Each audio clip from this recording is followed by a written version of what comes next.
kang nakikisali dito ha! Sino ka ba? Ikaw ba yung makulit? Pasensya na po kayo, ma'am. Kami lang po kasi yung tao dito. Wala po kasi asawa. Ito. Dahil wala kayong bigas, ipipiin mo ako na wala kayong bigas. Ano naman pakialam ko ngayon kung wala kayong bigas?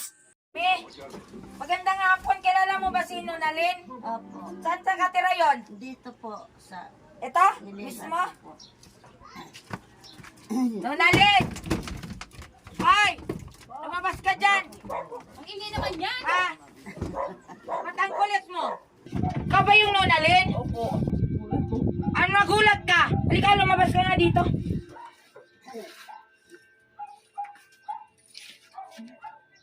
Ba't mo tinatawag yung anak mo? Ikaw lang ang kailangan ko. Eh, paano kasi to ang kulit? Ah? Huwag kang nakikisali dito, ha? Sino ka ba? Ikaw ba yung makulit? Pasensya na po kayo, ma'am. Kami lang po kasi yung tao dito. Wala po kasi asawa.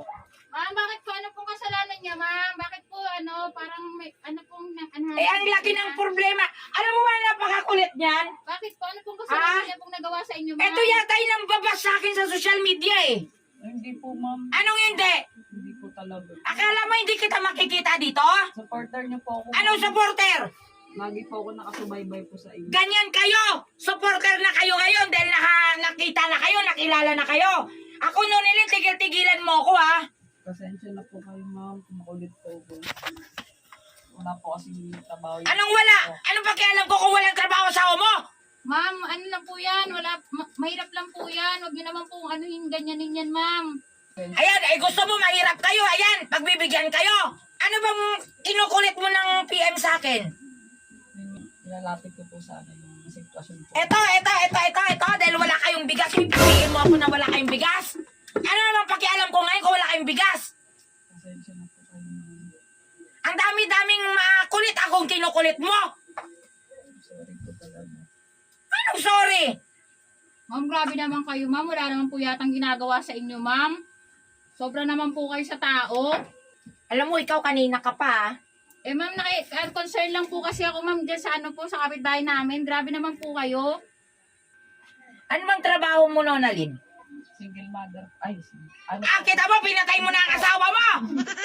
Hindi po, ano po ako. Housewife po ako. Bali, wala po kasi mapasukan din yung asawa ko po sa kondisyon niya po sa baga. May na po kasi yung baga niya. Ilan ba anak mo? Tatlo po. Nakatatlo ka ba talaga? Lit-lit ng bahay mo?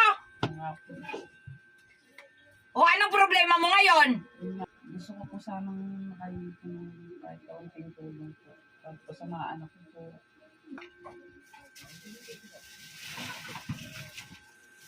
Dahil sa kakulitan mo, nakarating ako ng Silang Cavite. Ang layo-layo ng bahay nyo.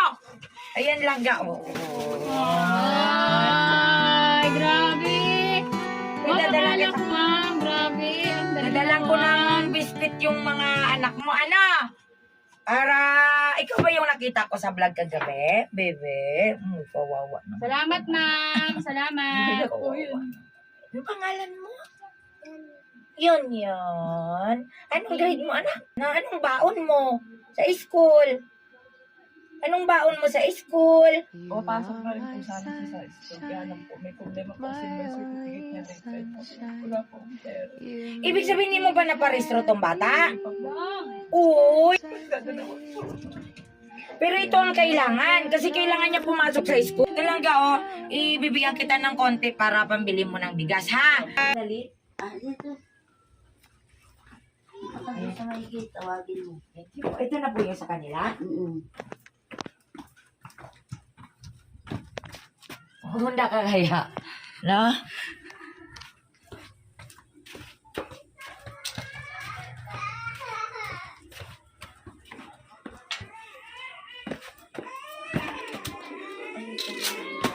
Sa dulo pa po?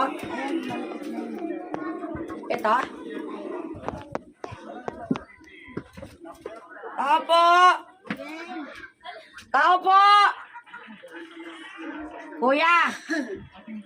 Saan yung asawa mo? Sino Nunalin? Madam! Anong madam? Anong madam? Makulit ka! Ano bang meron dito sa bahay niyo? Yung nasa ano? Oh, siwa mo lang ganation. Ganation ka dyan. Kilala ko yan yung Asan yung bigasan na pinapakita mo sa akin? Ang ganda niya naman pala sa personal, ma'am. Ito ba? Sikat yan na sa FB. Hello po. Pakamay naman po, ma'am. Dali lang ka, ha? Asan na yung bigasan mo? Asan yung bigasan mo? Check ka! Ang ganda-ganda naman ni Eh, lagi ko pa kayong pinapanood, madam. Mga pulis. Ika, gagawa mo na tayo. Ikaw pa nang umiyak, mamaya na. Parang gago naman eh. Tinutulungan ka na nga eh. Dali lang. Huwag ka muna umiyak po tayo na. Hindi pa nga tayo nag-vlog dito eh. Nag-iyak-iyak ka na dyan. Kunyari, Hindi, wala ganyan eh. Tulungan mo muna si Ate Banggi. Kunin mo muna yung daladala ko ng putang ina mo. Layo-layo tayo mo. Galing pa ako ng ano, ng tagig. Ang kulit pati. Ang dami tinitig. Sabi ko, makulit ka, bisti ka. Hindi niya alam na papunta na ako din eh. Oh, kunin mo muna. Tulang mo si Ate Banggi. Kunin mo muna yung daladala ko sa'yo. Kala mo galing. Excuse me. Loga, okay ka lang ha? Maingay lang talaga ako. Huwag kang magulo dyan. Tulungan mo muna si Ate Banggi bago tayo mag-vlog. Mag-vlog tayo ha. O, dali na. Kunin mo muna dun.